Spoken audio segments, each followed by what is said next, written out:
La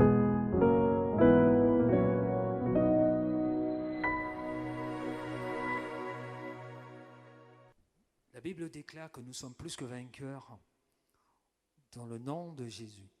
Alors nous voulons proclamer cette vérité. Alors venez avec nous, peuple de Phila, et célébrons ensemble cette grande vérité.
Au nom de Jésus-Christ, dis-lui ôte-toi, mets-toi de côté, laisse-moi passer. Au nom de Jésus-Christ, la foi déplace les montagnes, fait tomber les murailles, c'est écrit. La foi déplace les montagnes, fait tomber les murailles, quand tu crois.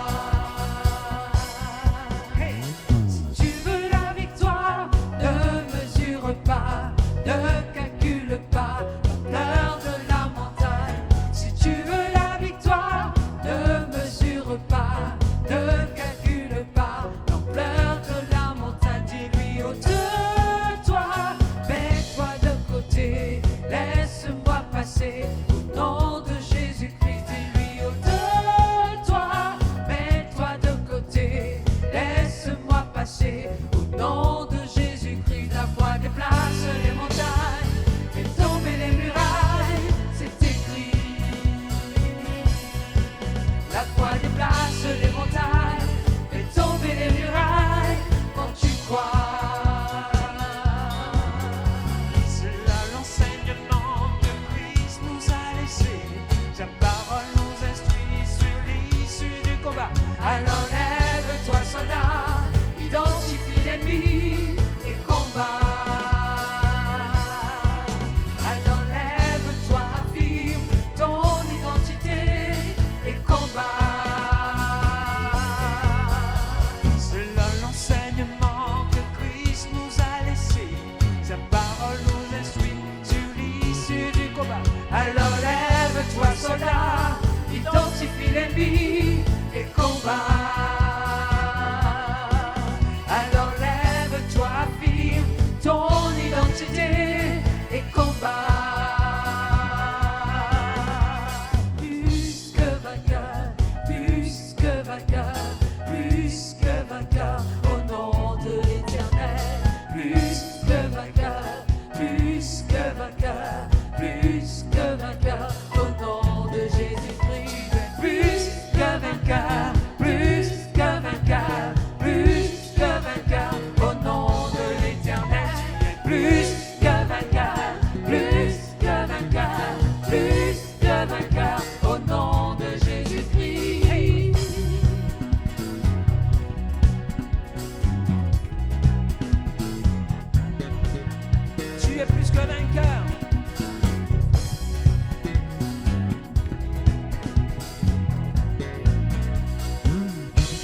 toi la gloire, Seigneur. À toi la majesté. Nous voulons encore t'honorer ce matin. Nous voici tes enfants, Seigneur, devant toi pour proclamer qui tu es. Entends notre adoration, entends notre louange au Saint-Esprit.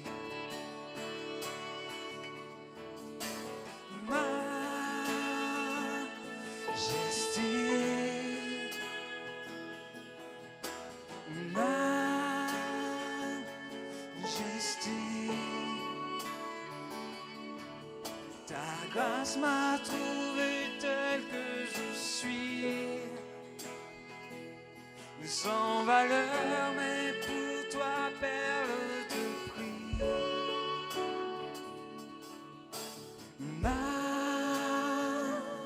Majesté,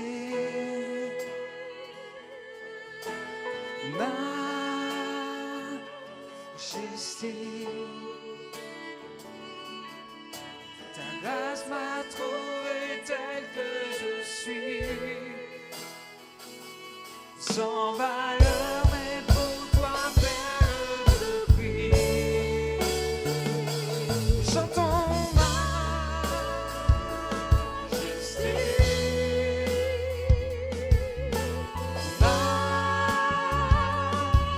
majesté. Ta grâce m'a trouvé tel que je suis,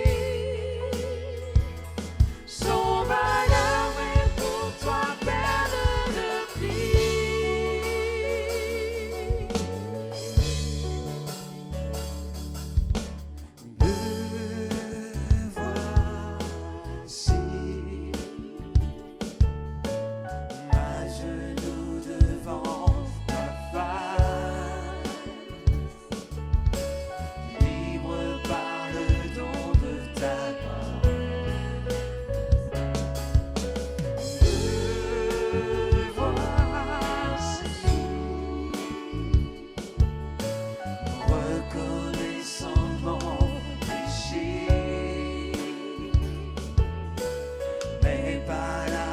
majesté.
transformé. À genoux devant ta majesté. Par ton amour je suis transformé. À genoux devant ta majesté. Oh, oh, oh, oh. Nous proclamons ton nom, Seigneur. Allez, allez, oh. À toi la majesté, mon roi, mon Seigneur.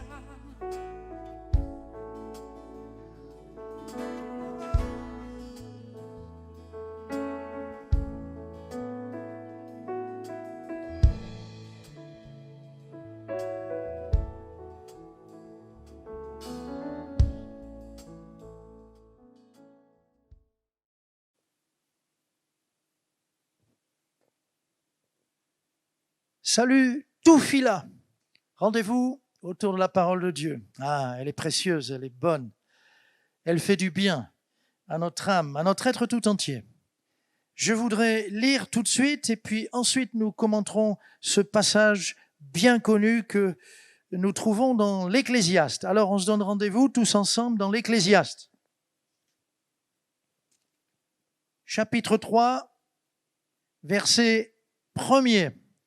Il y a un temps pour tout, un temps pour toute chose sous les cieux. Ça, on l'avait déjà lu, mais on va plus loin aujourd'hui. Un temps pour naître et un temps pour mourir. Un temps pour planter et un temps pour arracher ce qui a été planté. Un temps pour tuer et un temps pour guérir. Un temps pour abattre et un temps pour bâtir. Un temps pour pleurer et un temps pour rire.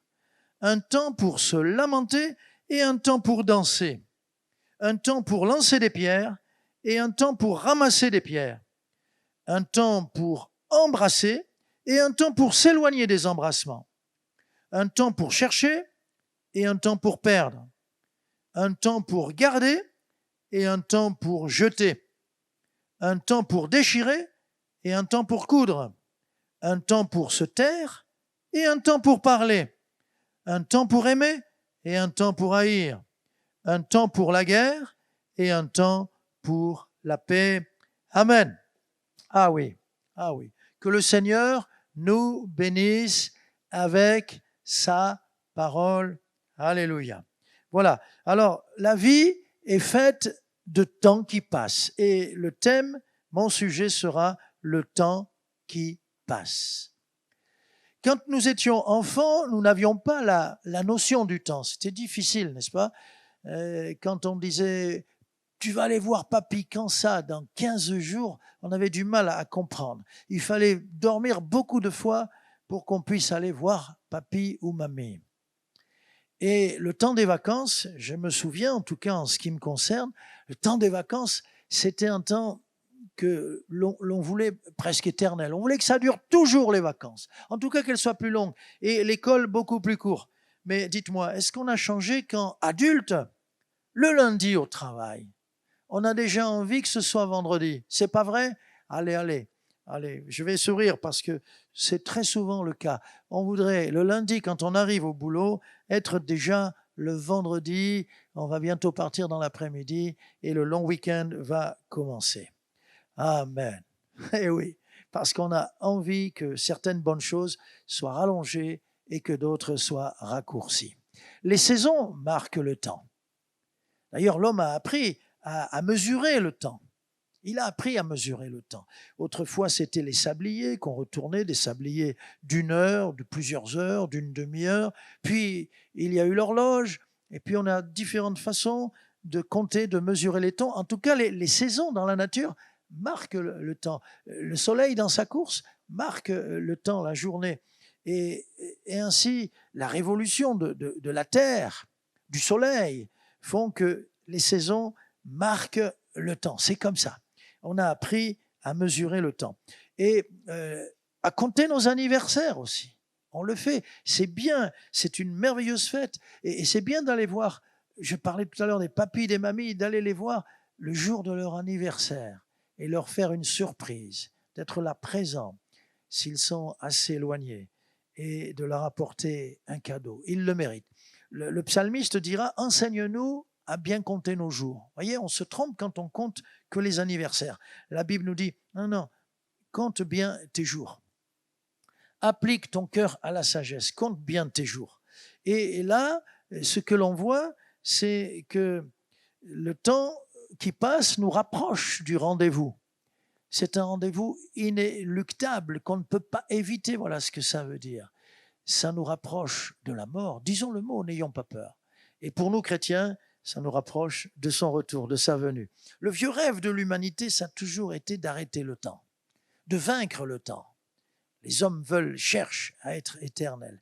Le poète dira « Ô temps, suspends ton vol, et vous, heure propice, suspendez votre cours. Ô temps, arrête-toi. » Et ça, c'était Lamartine, le poète. Et le philosophe répond « Oui, ô temps, arrête, mais pour combien de temps ?» Voilà l'humour. Nous vivons dans un temps qui passe sans cesse. Et ce temps qui passe est fait de passé, de présent et aussi d'avenir. Quand on était à l'école, on a appris les conjugaisons, le temps des verbes. Ah, c'est important, le temps des verbes. On a appris que le verbe, c'est la vie de la phrase, le verbe.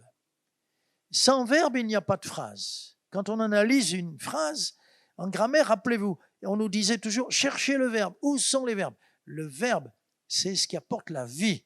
On a appris à conjuguer les verbes. Et ils se conjuguent avec les temps du passé, du présent et du futur.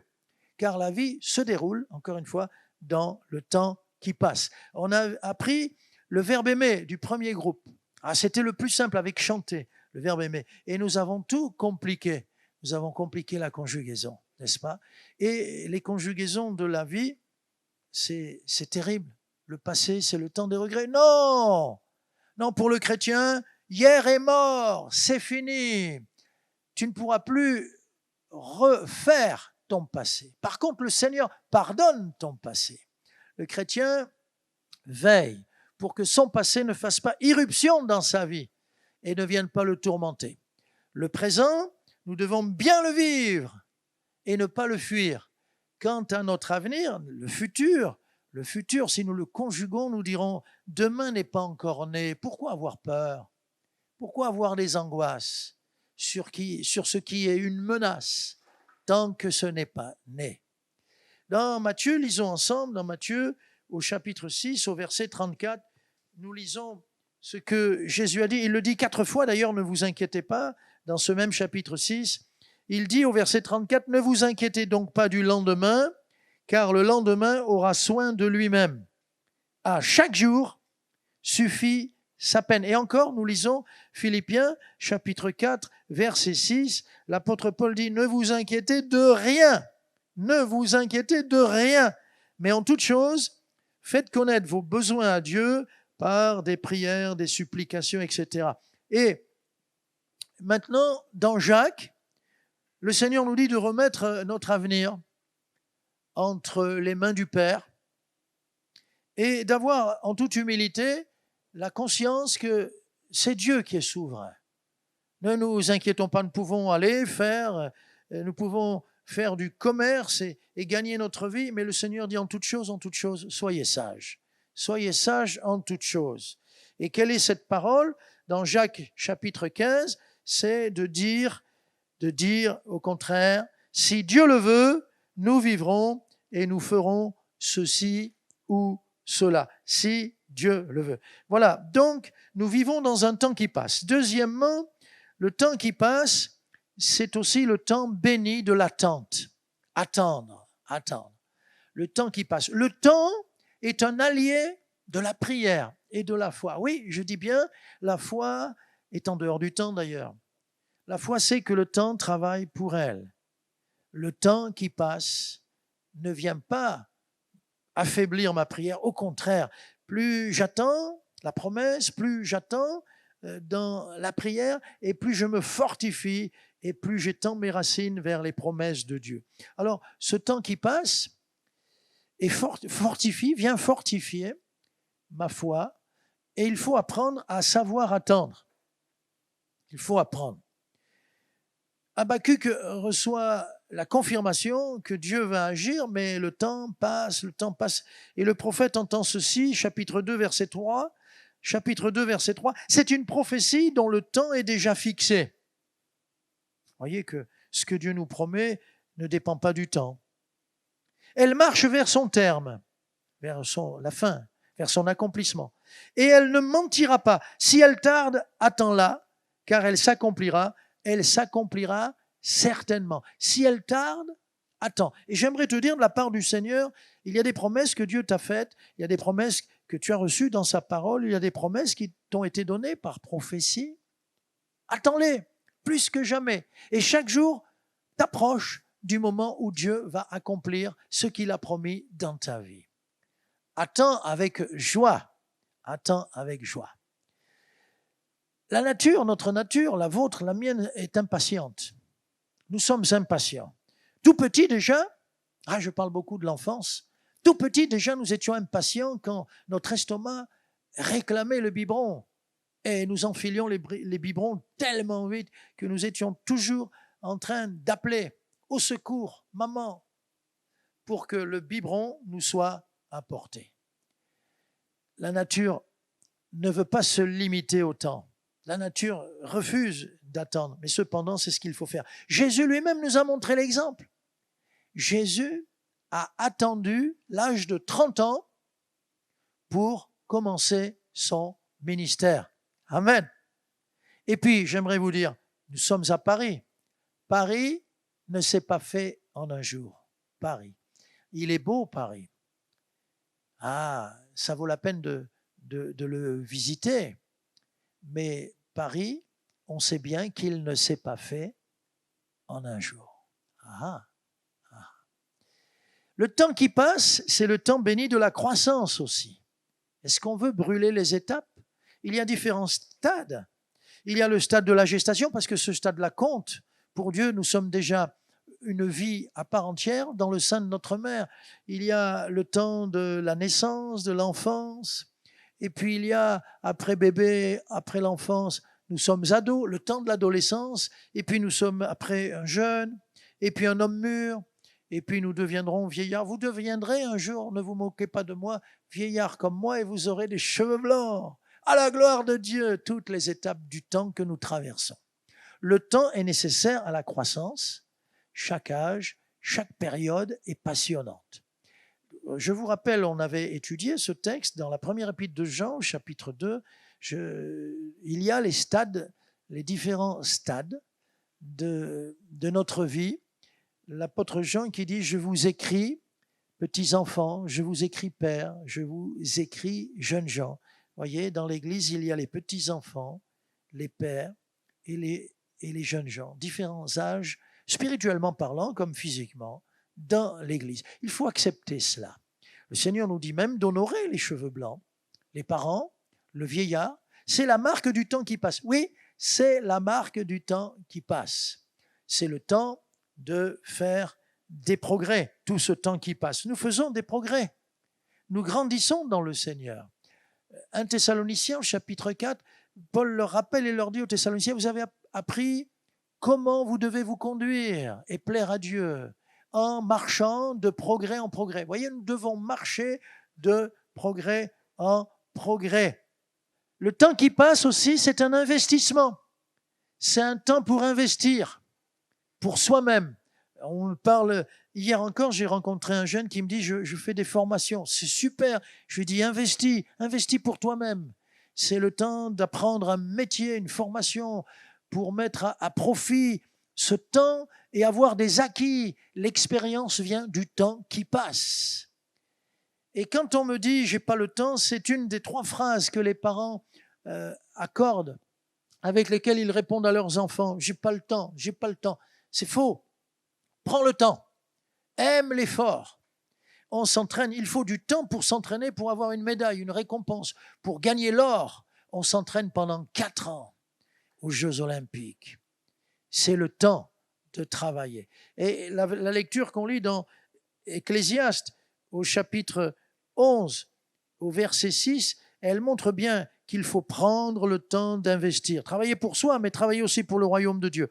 Écoutez cette parole, je la lis Ecclésiaste 11:6, dès le matin, voyez la notion du temps, elle est là, dès le matin, sème ta semence. Et le soir, la notion du temps encore, ne laisse pas reposer ta main, car tu ne sais pas ce qui réussira, ceci ou cela, ou si l'un et l'autre sont également bons. Amen. On prend du temps pour semer, on prend du temps pour moissonner, on prend du temps pour travailler. Prenez du temps. Et le temps accordé aux autres, c'est formidable. Parents, prenez du temps pour vos enfants. Les parents prennent du temps pour investir dans leurs gamins. Et nous, chrétiens, je le dis souvent au papa ou à la maman, tu prends du temps pour en faire un homme, mais tu prends aussi du temps pour en faire un homme de Dieu. Investissez dans vos enfants. L'Église investit dans les enfants. À l'heure où je vous parle, en ce moment, les monitrices, moniteurs préparent pour les enfants. Il y a beaucoup de programmes pour vos enfants parce que nous voulons investir en eux. C'est précieux ce qui est fait. Et c'est précieux d'envoyer vos enfants aux écoles du dimanche, d'envoyer vos enfants voir toutes ces vidéos que l'on prépare pour eux. Et vous-même, de leur raconter l'histoire de Jésus chaque soir. Non seulement de venir prier au pied du lit, à leur chevet, mais aussi de leur ouvrir la parole de Dieu. Amen, amen. Instruis l'enfant, nous dit le Seigneur. Instruis l'enfant et il n'oubliera jamais l'instruction quand il sera plus grand.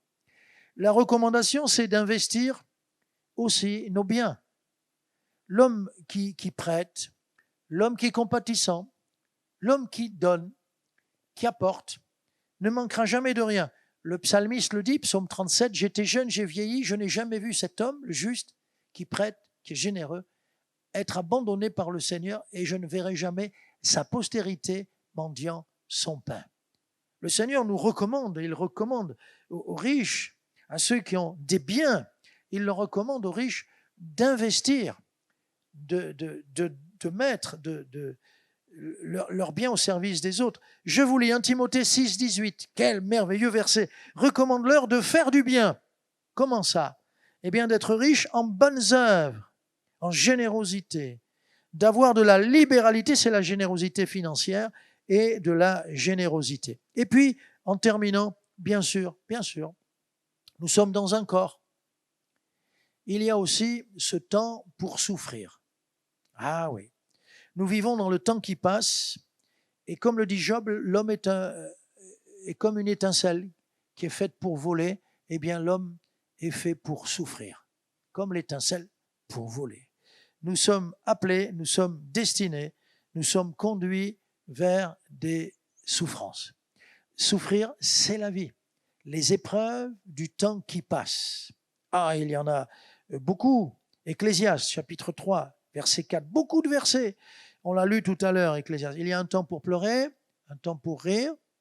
La vie apporte son lot de joie, de peine. Il y a un temps aussi, je lis encore le verset 4, pour se lamenter et un temps pour danser. Il y a un temps pour tout dans la vie. Et nous devons apprendre du Seigneur à affronter nos épreuves et nos maladies. Ne faisons pas la politique de l'autruche. N'ayons pas peur de nommer le mal qui nous atteint et n'ayons pas peur de le combattre. Le Seigneur vient nous conduire peut-être vers la guérison ou peut-être par cette maladie ou ce mal, il vient nous chercher. Parce qu'il y aura aussi le temps où il viendra nous chercher et nous partirons. Ah oui. Il nous faut donc affronter nos épreuves, nos maladies. Et ainsi, notre cœur sera affermi. Le cœur affermi n'a pas de crainte. Et même, il peut regarder en face ses adversaires. Psaume 112. Je peux regarder en face mes adversaires parce que je sais que le Seigneur est avec moi. Amen. La maladie, donc, Dieu peut m'en guérir, m'en délivrer, je combats, mais aussi la maladie sera le moyen de quitter la terre. Oui, je dis bien, un moyen, un des moyens par lesquels le Seigneur vient nous chercher pour nous emmener et nous partirons. Alors ne soyons pas déstabilisés par les souffrances. Il y a là les hommes qui ont souffert. Il y a là l'homme de douleur, habitué à la souffrance, Jésus, qui est venu pour souffrir, donner sa vie pour nous. Il y a là les exemples de ceux qui ont dû affronter la maladie, dont le Seigneur les a délivrés de cette maladie. Mais il y a ceux aussi qui ont été, comme Élisée, emportés par la maladie dont ils étaient atteints, etc., etc. Nos souffrances de toute façon, sont salutaires.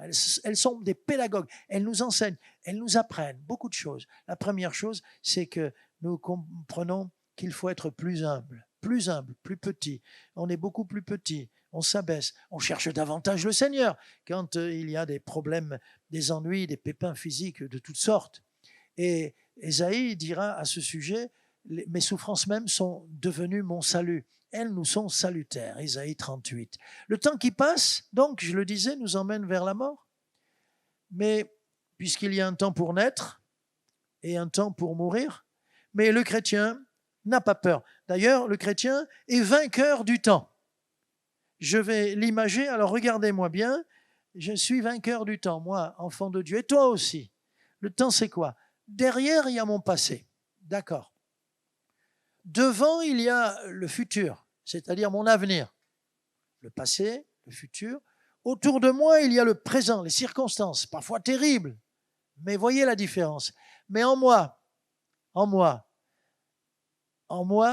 il y a celui qui est le plus grand. 1 Jean chapitre 4. Celui qui est en vous est plus grand que celui qui est dans le monde. Et je dirais, celui qui est en moi est plus grand que ce qui s'est passé derrière, que ceux qui m'attendent devant et de ceux qui m'entourent et peut-être me pressent. Celui qui est en moi est plus grand. Alléluia. Et puis, en conclusion, bien-aimés, et là, ça c'est une conclusion peut-être inattendue. Nous lisons et nous allons comprendre. Nous lisons tout de suite.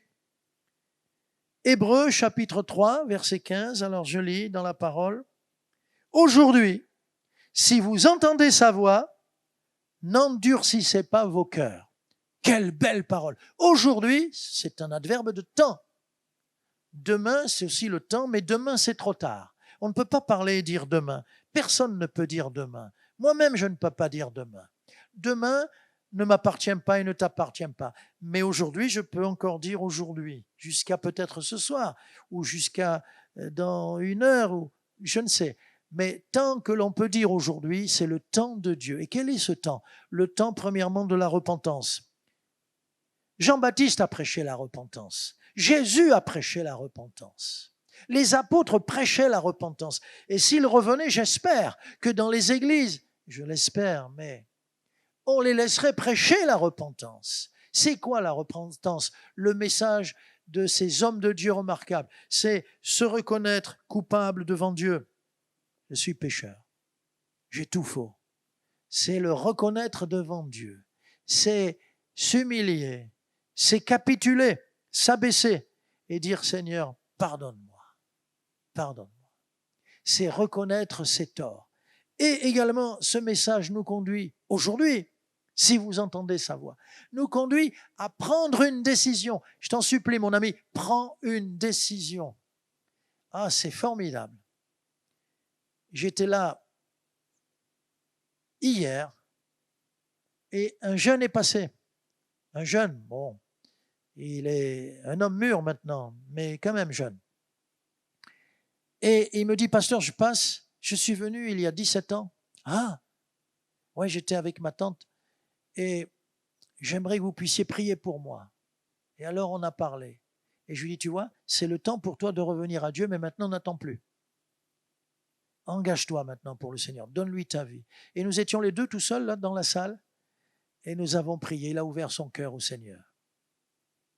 Et maintenant il veut aller plus loin, il veut s'engager, il veut suivre le Seigneur. Et je lui ai montré le baptistère qui est là.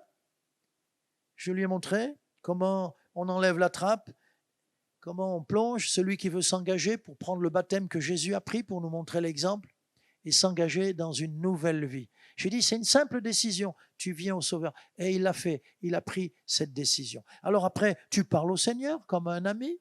Tu lui parles. Tu pleures au début parce que tu n'es pas fier. Devant lui, on n'est pas fier. Tu règles ce qu'il y a à régler. Tu commences à l'aimer et tu commences un nouveau chemin avec lui. Que c'est beau, que c'est merveilleux. Aujourd'hui, si vous entendez sa voix, n'endurcissez pas vos cœurs. Et après, eh bien, tu as fait ce choix de choisir, non pas le temps qui passe, c'est la mort. Tu choisis la mort ou la vie, c'est-à-dire l'éternité. Jésus a dit que si nous le recevons, nous entrons dans la vie éternelle. Il a vaincu pour nous la mort. La mort ne nous fait plus peur et nous sommes destinés à la vie éternelle. Je termine avec une anecdote. Il y a des jeunes qui ont décidé de créer un club. Ils l'ont intitulé, il y a des années de cela, aux États-Unis, et ils ont décidé d'appeler ce club le Club de l'Enfer. Le Club de l'Enfer. Et pour leur première réunion, après la décision d'avoir fait cette création, une drôle de création, une société qui s'appelle le Club de l'Enfer, ils se réunissent, ils font un repas bien arrosé, et après avoir terminé le repas, la plupart presque tous sont éméchés, ils s'en vont, et ils squattent une église, ils arrivent à entrer dans un temple, et là, le chef, le plus fougueux, trouve une Bible et dit « Je vais imiter le pasteur ». Et tout le monde se met à rire et il veut imiter le pasteur. Alors il prend donc une Bible qui traîne, il l'ouvre, je ne sais pas quel passage il a lu, il l'ouvre, il lit un texte et tout le monde s'attend à ce qu'il ait les effets, la parole, le ton de l'orateur, je ne sais pas moi. Et à la lecture de ce texte, il est bouleversé. Il est saisi d'une conviction terrible. Il se sent tout d'un coup misérable. Lui, le fier, l'orgueilleux. Et comme il est devant ses amis et qu'il a honte, il descend de la chaire, il va au fond de la salle et là, il ne peut plus aller plus loin. Il tombe à genoux, il pleure, il crie à Dieu, il demande, il supplie le Seigneur de pardonner ses péchés. Et là, il est brisé, il est brisé. Et pendant qu'il est brisé, le Saint-Esprit qui est à l'œuvre dans ce lieu est en train de toucher un autre jeune, un autre jeune, un autre jeune, un autre jeune. La société de l'enfer, elle a eu une réunion, elle n'en aura plus jamais. Elle est dissoute ce soir-là. Cette nuit-là, elle est dissoute. Ils venaient pour squatter, pour abîmer sûrement, casser, qu'importe. Et c'est là qu'ils ont rencontré le Seigneur. Le pasteur était absent, aucune prédication, mais la puissance de la parole, ce verset que ce jeune homme a lu, l'a bouleversé, l'a transformé. Et plus tard, il deviendra pasteur à son tour. Et tous ces jeunes ont été dispersés. Certains ont donné leur vie à Jésus, d'autres non. Mais ce que l'on sait, c'est qu'il y a eu des conséquences extraordinaires. Pourquoi ? Parce que quand tu ouvres ton cœur, le Seigneur qui est le maître du temps te donne la victoire sur les choses qui passent, sur le temps qui passe et te fait entrer dans l'éternité. Voilà, je voudrais prier maintenant pour vous qui avez entendu ce message et pour vous rassurer, pour vous dire que nous n'avons pas à craindre, nous n'avons pas à avoir peur. N'ayons pas peur de demain, demain n'est pas encore là. Pourquoi nous inquiéter des menaces? Vont-elles vraiment s'accomplir? Le passé ne peut plus nous rattraper. Si nous avons fait les choses, si nous sommes venus au Seigneur, il a effacé. Ce qu'il efface n'existe plus. Il a pardonné. Et le présent, il nous dit qu'il est avec nous tous les jours, jusqu'à la fin du monde. Il nous accompagne.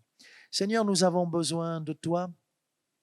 Merci parce que tu es maître du temps et ça me rassure de savoir que tu as ma vie entre tes mains. Ma vie a un commencement. Dans l'échelle du temps, elle a un commencement. Mais depuis que je t'ai donné tout mon être, j'appartiens maintenant à l'éternité. Tu me rassures. Tu conduis ma vie. Je te prie pour celui ou celle qui doit prendre une décision maintenant. Seigneur, amène-le à tes pieds. Amène-le à ouvrir sa vie pour te recevoir. Je te prie pour mes frères, mes sœurs qui n'ont pas encore compris que ta parole est là pour nous rassurer et nous apprendre que les choses de la vie, les choses qui appartiennent au temps, ne peuvent pas nous affecter ni nous troubler. Merci pour ta paix. Merci Seigneur. Amen. Alléluia, Phila. En avant, toujours, avec sa parole et son bon esprit. Amen.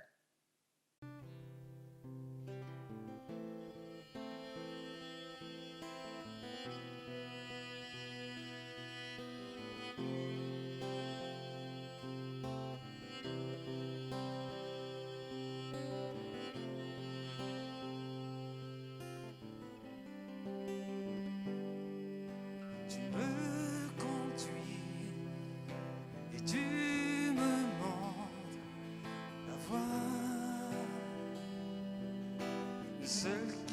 m'amènes à ta rencontre, toujours dans ta présence.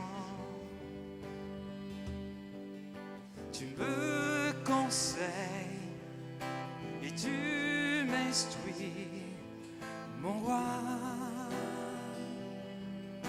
Tes yeux posés sur moi, tu veilles sur mes pas, tu éclaires mon chemin.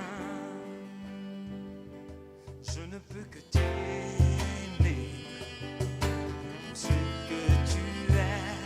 J'ai le droit de t'aimer pour ce que tu fais. Je ne veux que t'aimer pour ce que tu es. J'ai le droit de t'aimer, Jésus. Je ne peux que t'aimer pour ce que tu es. J'ai le droit de t'aimer pour ce que tu fais. Je ne veux que t'aimer pour ce que tu es. J'ai le droit de t'aimer, Jésus.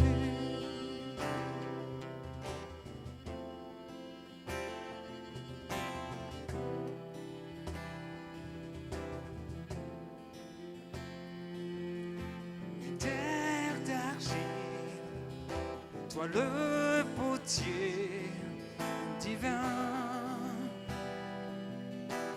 Ta main me forme tel un vase d'honneur, recevant ton huile d'onction.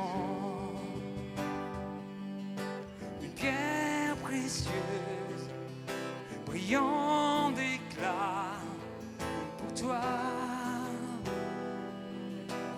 Tu me façonnes, il me transforme à la gloire de ton nom. Je ne peux que t'aimer pour ce que tu es. J'ai le droit de t'aimer pour ce que tu fais. Je ne veux que t'aimer pour ce que tu es. J'ai le droit de t'aimer, Jésus. Je ne veux que t'aimer pour ce que tu es. J'ai le droit de t'aimer pour ce que tu fais. Je ne peux que t'aimer pour ce que tu es. J'ai le droit de t'aimer, Jésus.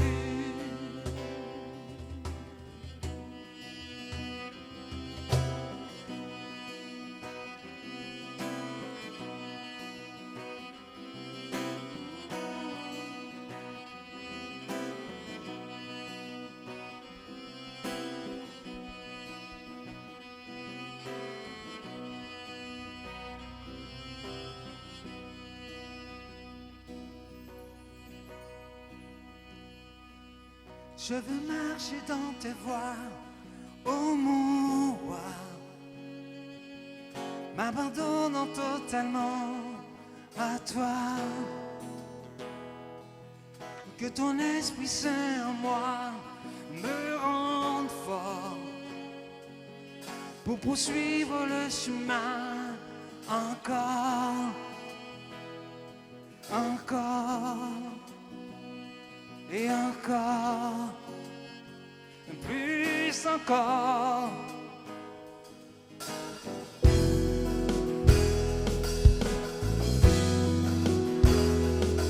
Je veux marcher dans tes voies, ô mon roi, m'abandonnant totalement à toi.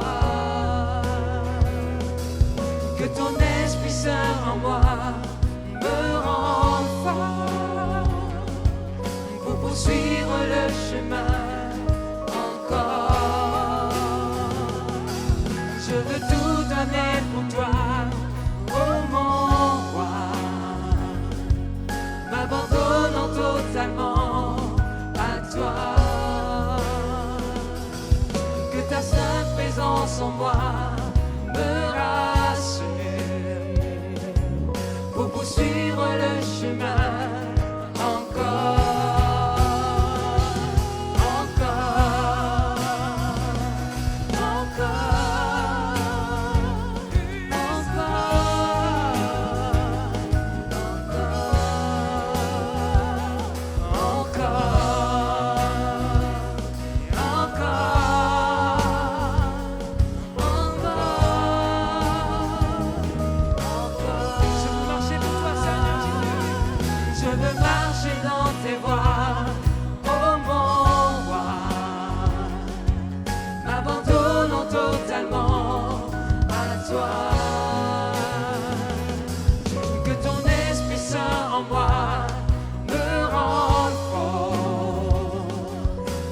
Suivre le chemin encore.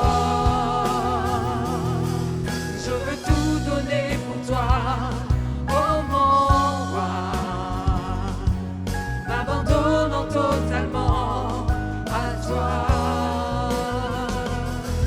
Que ta sainte présence en moi me rassure pour poursuivre le chemin encore.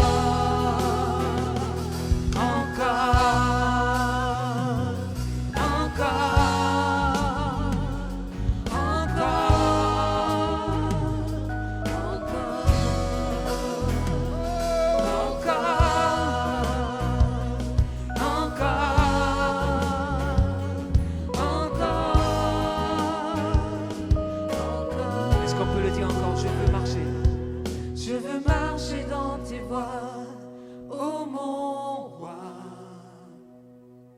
m'abandonnant totalement à toi. Que ton Saint-Esprit en moi me rende fort pour poursuivre le chemin encore.